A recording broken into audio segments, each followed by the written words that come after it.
బోయపాటి గారు చెప్తారు 70 రోజుల్లో ఫినిష్ చేసాం షూటింగ్ అలా అలా అంటున్నారు తప్ప 8 మంత్స్లో అయిపోయింది అంటున్నారు తప్ప లేదు. ఇది శివుడు ఆజ్ఞ లేకుండా ఏం జరగదు. అయితే ఇది మేనిఫెస్టెడ్ సో మచ్, ఇంత స్ట్రాంగ్గా ఈ సినిమాని జనాలకు తీసుకెళ్ళి చూపించాలి అన్న వెంటనే so it came, all powers came from the heaven and made it happen for them. మీ అందరికీ తెలుసు December 5th రావాల్సిన సినిమా 12th వచ్చింది. సో వాళ్ళు అనుకుంటే ముందరే కేసు వేయచ్చు, ఎప్పుడో ఆపు ఉండొచ్చు, బట్ కరెక్ట్గా లాస్ట్ మినిట్లో వచ్చి ఆపుతారు. సో దీని గురించి మీకు తెలుస్తుంది ఎంత యూనిటీ లేకుండా ఉంది వరల్డ్ అనేది. సో అది we have to get everything right. అది చాలా మనం అని గుట్టుగా ఎవరు ఇంత స్ట్రాంగ్గా లేరు.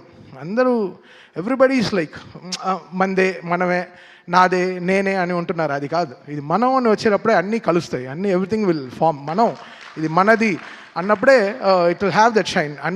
అందరూ పెరుగుతారు దాంట్లో, మనం అందరం పెరుగుతాం తప్ప, మనం అని చెప్పేటప్పుడు మనం పెరుగుతాం తప్ప మనం ఎప్పుడు తగ్గిపోం. సో అది చాలా ఇంపార్టెంట్. అందరూ ఛానల్ దొరికితే వెళ్ళి సలహాలు ఇస్తున్నారు తప్ప ప్రొడక్షన్ ఆఫీస్కి వచ్చి మాట్లాడితే ఇంకా వాళ్ళు ప్రొడ్యూసర్స్ వాళ్ళకి ఇంకా బలం వచ్చేది, చాలా బలం వచ్చేది. ఎందుకంటే ఎవరిని అడిగినా గోపి, రాము, కోటి గారు అంటే అందరూ చాలా మంచివాళ్ళండి, చాలా చాలా మంచివాళ్ళండి అంటారు. అప్పుడు ఎందుకు వాళ్ళ గురించి బయట తప్పుగా మాట్లాడాలి? వచ్చి ఆఫీస్కి రండి, కూర్చొని మాట్లాడి క్లోజ్ చేయండి. ఛానల్ మైక్ దొరికితే ఎక్కి మాట్లాడడం తప్పు కదా.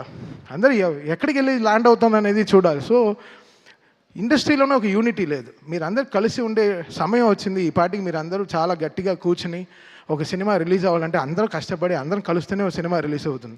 ఏదో ఒక ఇంటి 4 గోడ మధ్యలో అవ్వాల్సింది ప్రపంచం అంతా చాలా బ్యాడ్గా వెళ్తుంది. మన టాలీవుడ్ ఇండస్ట్రీ చాలా చాలా గొప్ప ఇండస్ట్రీ. మనకుండే ఫ్యాన్స్ పవర్ ఏ వరల్డ్లో లేదు. మనకుండే ఫ్యాన్స్ పవర్, మనకుండే హీరోలు ఇంతమంది ఎక్కడ ఏ లాంగ్వేజ్లోనూ లేరు. బయట అంతా చాలా ఈర్ష. టాలీవుడ్ తెలుగు ఇండస్ట్రీ అంటే సూపర్ అని వాళ్ళకి చాలా ఈర్ష, చాలా పెద్ద దిష్టి తగిలింది మన తెలుగు ఇండస్ట్రీకి. యాక్చువల్గా బయట తెరిస్తే అసలు యూట్యూబ్ తెరిస్తే ఒకరిని తిట్టుకోవడం, ఇంకోటి తిట్టుకోవడం, చాలా నెగిటివిటీ అయిపోయింది.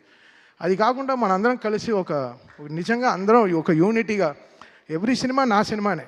ఇప్పుడు రేపు ఏ సినిమా రిలీజ్ అయినా నన్ను ట్వీట్ ఏమంటే చేస్తాను. నా సినిమాని, నా ఇండస్ట్రీని నేను సపోర్ట్ చేయకపోతే ఎవరు సపోర్ట్ చేస్తారు? ఇది మనది అనే టైం వచ్చేసింది. ఇంకా అందరూ కలిసి చక్కగా మాట్లాడుకుని ఒక యూనిటీగా వెళ్ళాల్సిన టైం వచ్చింది. సో ఐ రిక్వెస్ట్ ఎవ్రీవన్, ఎవరైనా ఎవరికైనా దెబ్బ తగిలితే వెళ్ళి బ్యాండేడ్ వేయండి. దానికి వెళ్ళి బ్యాండ్లా వాయించకండి బయటికి వెళ్ళి. అది చాలా తప్పు. అది మీరు ఆలోచించేదే తప్పు. ఇక్కడ ఈ సినిమాకి ఏం బిజినెస్ జరుగుతుందని వరల్డ్ వైడ్ ఎందుకు తెలియాలి? అది ప్రొడ్యూసర్స్ వాళ్ళు కష్టపడి తెచ్చుకున్న సినిమా, వాళ్ళు గెలవాలని మేము అందరం అనుకునే సినిమా ఎవడు ఆపుతాడు సినిమాని? లాస్ట్ మినిట్లో ఎందుకు ఆపాలి సినిమాని? ప్రొడ్యూసర్ ఆపుతాడా? నా సినిమా 5వ తారీఖు రిలీజ్ అంటే 4వ తారీఖు సాయంత్రం 7ంటికి ట్వీట్ చేయాల్సిన కర్మ వాళ్ళకేంటి? వాళ్ళు ఎంత కుమిలిపోయి ఉంటారు ఆఫీసులో కూర్చుని.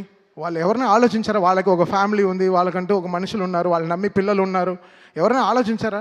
ఏం ఆలోచించడం లేదు. జస్ట్ అలా చేసడం అంతే, మాట్లాడడం తప్పుగా. ఎవడు చేస్తాడు తప్పు? ఎవడు తప్పు చేయడు. భయం, అందరికీ భయం ఉంటుంది. సో మీరందరూ ఒకసారి ఆలోచించి చేయండి ఏ విషయమైనా సరే.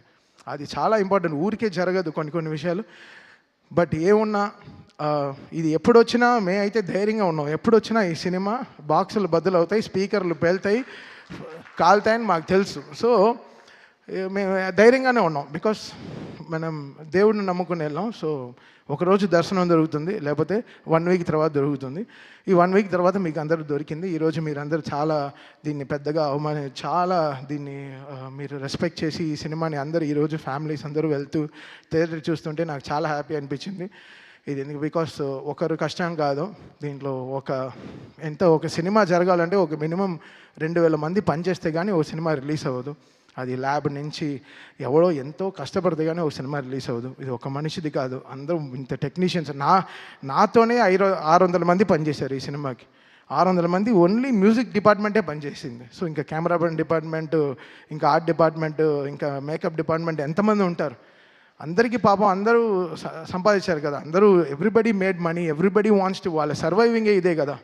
సో అందరు కలిసి చేస్తేనే కదా సినిమా. సో మనం అనే టైం వచ్చేసింది. ఇంక మీరందరూ మన ఇండస్ట్రీ పైన మళ్ళీ చెప్తున్నాను. నేను బయట అన్ని ఇండస్ట్రీలు తిరుగుతాను తప్ప అందరికీ తెలుగు ఇండస్ట్రీ అంటే వాళ్ళకి హాలీవుడ్ లెవెల్లో చూస్తున్నారు మన ఇండియాలో. సో మనందరం కలిసి ఇంకా గుట్టు చప్పుడుగా బయట ఎక్కువ ప్రాబ్లం అవుతే వెళ్ళి అడ్రస్ చేసి మనంగా ఈ సినిమాని మన సినిమాని మనం కాపాడుకునే టైం వచ్చేసింది. సో రేపు జనవరిలో ఎన్నో రిలీజ్లు వస్తున్నాయి. సో అందరికీ విజయవంతంగా సక్సెస్ రావాలి. 2025 ఈరోజు మాకు డాకులతో స్టార్ట్ అయింది, బాలయ్య గారితో జర్నీ ఇయర్, మళ్ళీ అఖండ 2తో ఫినిష్ అవుతుంది. Such a great journey. 5 సినిమాలు, 5 బ్లాక్ బస్టర్స్ కొట్టాము. ఇప్పుడు ఆరోది కూడా స్టార్ట్ చేసాం గోపితో. అది ఇంకో బ్లాక్ బస్టర్ అవుతుంది, ఎందుకంటే అది కూడా వర్క్, అసలు సామాన్యమైన సినిమా కాదు, దానికి కూడా చాలా కష్టం ఉంది, వర్క్ ఉంది. అండ్ మనల్ని ఒక మనిషి నమ్మితే మనం నమ్మకం కదా ఇంపార్టెంట్. మళ్ళీ మళ్ళీ అదే చెప్తుంటే కష్టంగా ఉంది. మనం 300 మంది ఒక ఫ్లైట్లో వెళ్తాం, 2 పైలట్ నమ్మి, ఆ పైలట్ ఎవడో మనకు తెలియదు, ఇటు వెళ్ళి దింపుతాడని తెలుసు, అంతే ఎక్కేస్తాం. సో అలా మనకి నమ్మకం అనేది చాలా ఇంపార్టెంట్. ఒక పర్సన్ మనం నమ్మామంటే దాన్ని వాళ్ళని మనం చాలా జాగ్రత్తగా చూసుకోవాలి. అలా బోయపాటి గారు ట్రస్ట్ మీ కంప్లీట్లీ.